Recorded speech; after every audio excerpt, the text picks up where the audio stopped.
Hello hello hello കേൾക്കണോടാ നിനക്ക്? കേൾക്കാവോ? ചുമ്മാ 299 എടുത്ത് ചാർജ് ചെയ്യും 28 ദിവസത്തേക്ക്. കേൾക്കണമില്ല, റേഞ്ചും ഇല്ല. ഹലോ ഹലോ ആ അടേ നിനക്ക് ചെവി ആട്ടുകൂടാത്തതാ അതാ ഞാൻ പറയണത് കേൾക്കാൻ പറ്റാത്തതാണ്. ഹലോ കേക്കണ ഓ എടേ ഞാൻ ഇവിടെ നമ്മളെ പഞ്ചായത്ത് മുമ്പൊന്ന് കാണാൻ വേണ്ടി പോയടേ. ഒന്നും പറയണ്ട, ചുമ്മാ ഇരുന്ന ചന്തയിൽ ചുണ്ണാമ്പ് തേച്ച അവസ്ഥകളിയാ എൻ്റെത്. അവിടെ ഇപ്പം 5 മുട്ട വെച്ച ടക്കരാവരിയും. നിന്റെ അടുത്തൊന്നും പറഞ്ഞിട്ട് കാര്യമില്ലടേ. ജനിച്ചപ്പോഴേ സ്വർണ്ണ കറണ്ടി വായിൽ വെച്ചോണ്ട് ജനിച്ച നിന്റെ അടുത്ത് ഞാൻ എന്തോന്ന് പറയാ? നീ വെച്ചിട്ട് പോടേ. അത് സമയമില്ലാത്ത സമയത്തിനടുത്ത് വിളിക്കാം. ശരിയെന്നാ. മറ്റേ പരിപാടി ഒരു ദിവസം മനക്കെടാ. ഞാൻ പഞ്ചായത്ത് മുമ്പ് വീട് വരെ പോയിട്ടെ. എന്തൊരു വിഷയം പഞ്ചായത്ത് മുമ്പ് വീട്ടിൽ പോയി? എടേ മര്യാദയ്ക്ക് കുടുംബവും നോക്കി ജോലിക്ക് പോയി കുഞ്ഞുങ്ങളെ നോക്കി നടന്ന എന്നെ ആ മുമ്പർ എൻ്റെ അടുത്തൊരു കാര്യം വിളിച്ച് പറഞ്ഞു. നിനക്ക് കിണർ കിടക്കുന്ന കിണറിന്റെ ഫണ്ട് അനുവദിച്ചു പഞ്ചായത്ത് ഓഫീസിൽ.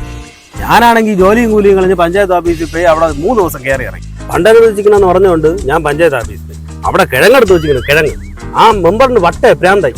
എന്നെ വിളിച്ചോണ്ട് പിന്നെയും വന്ന് പറയണം അവിടെ ഫണ്ട് അനുവദിച്ച് അവിടെ പോകണം, ഇവിടെ പോകണം, ഒപ്പിട്ട് കൊടുക്കണം, ഫോം കൊടുക്കണം. എന്റെ പൊന്നളിയ, ഞാൻ ജോലിക്ക് പോവാതെ എത്ര ദിവസം ഈ പഞ്ചായത്ത് ഓഫീസിൽ കയറി ഇറങ്ങിയത്. അല്ലെ നീ ഇങ്ങനെ പഞ്ചായത്ത് മെമ്പർമാരെ നിസ്സാരമായിട്ട് കാണലേ? അവർക്ക് 100 കൂട്ടം ആവശ്യങ്ങളിടയിലാണ് നിന്റെ വീട്ടിൽ വന്ന് അയാൾ പറഞ്ഞില്ലടാ. അയാളെ സമ്മതിക്കണം. ഇവിടെ തരുന്ന സുമതിക്ക് കിണർ കിട്ടിയില്ലെന്ന് നമ്മൾ കിടന്ന് ചാടി പൊടിക്കണം.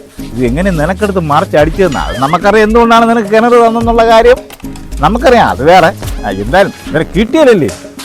എടേ സംഭവമൊക്കെ ശരി തന്നെയല്ലേ, നീ പറഞ്ഞ കാര്യങ്ങളൊക്കെ ശരി തന്നെ. പഞ്ചായത്ത് ഓരോരോ ജോലിയുണ്ട്, മറ്റു കാര്യങ്ങളുണ്ട്, എല്ലാം ശരി തന്നെ. ഞാൻ ഈ നാട്ടുകാരുടെ അടുത്തും അവളെ സ്വർണ്ണവും മാലയെല്ലാം കൊണ്ട് പണയം വെച്ചിട്ടാണ് കിണർ കുത്തിയത്. 1.5 ലക്ഷം രൂപ എന്റെ വീട്ടിലൊരു കിണർ കുത്തി വെച്ചിരുന്നത്. നീ വന്ന് നോക്കും.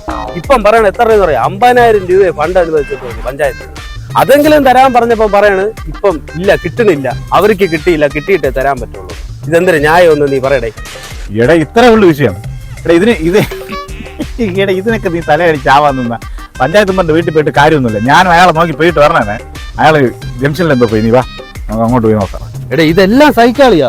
ഞാനാണെങ്കിൽ പഞ്ചായത്ത് ഉമ്മാർ പറഞ്ഞിട്ട് ഫോട്ടോ എടുത്ത് കൊടുത്തതെന്ന് വെച്ചാൽ വെട്ടണ ഫോട്ടോ, കല്ല് കെട്ടണ ഫോട്ടോ, വെള്ളം കാണുന്ന ഫോട്ടോ എല്ലാം കൊടുത്ത പഞ്ചായത്ത് ഓഫീസിൽ. ഇപ്പം പറയുന്നു ഫോട്ടോ പതിഞ്ഞില്ല.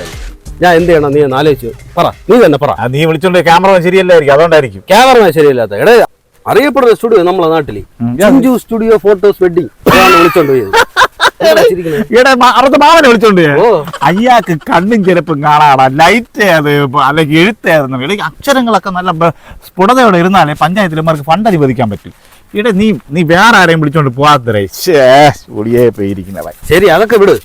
നീ എന്തിനു പോയത് പഞ്ചായത്ത് മെമ്പറെ കാണാൻ വേണ്ടി? ഇവിടെ എന്റെ അച്ഛന് ആശുപത്രി കിടക്കുന്നു. അങ്ങേർക്ക് 73 വയസ്സായി. സംഭവം ഇപ്പൊ പറയണത് 73 കഴിഞ്ഞ് ഇൻഷുറൻസ് ഇല്ലെന്ന്. ഈ ഇൻഷുറൻസ് 5 ലക്ഷം രൂപ ഉണ്ട്. ഈ 5 ലക്ഷം രൂപ എന്ന് പറയുമ്പം ലൈഫ് മൊത്തം വേണ്ടേടേ. ഇപ്പം പറഞ്ഞ 75 വയസ്സ് കഴിഞ്ഞാൽ പിന്നെ അങ്ങോട്ട് കൊടുക്കൂരുന്നു. അപ്പൊ അത് പാസ്സാവോ ഇല്ലെന്ന് അറിയാൻ വേണ്ടി ഇങ്ങേരെ അടുത്തൊന്ന് പോയി കാണണം. ഒന്നും പറയണ്ടേ, പഞ്ചായത്തിൽ ഇതൊന്നും പറയണ്ടേടേ. അതിന് പുതിയ ഫോട്ടോ എടുത്ത് നീ അപ്ലോഡ് ചെയ്തിട്ട് എല്ലാം ചെയ്താ പുതുക്കിയാൽ ഇപ്പൊ പ്രായം ചെന്നവർക്ക് ഇനി അങ്ങോട്ട് ഇത് ലൈഫ് മൊത്തം വേണ്ടേ.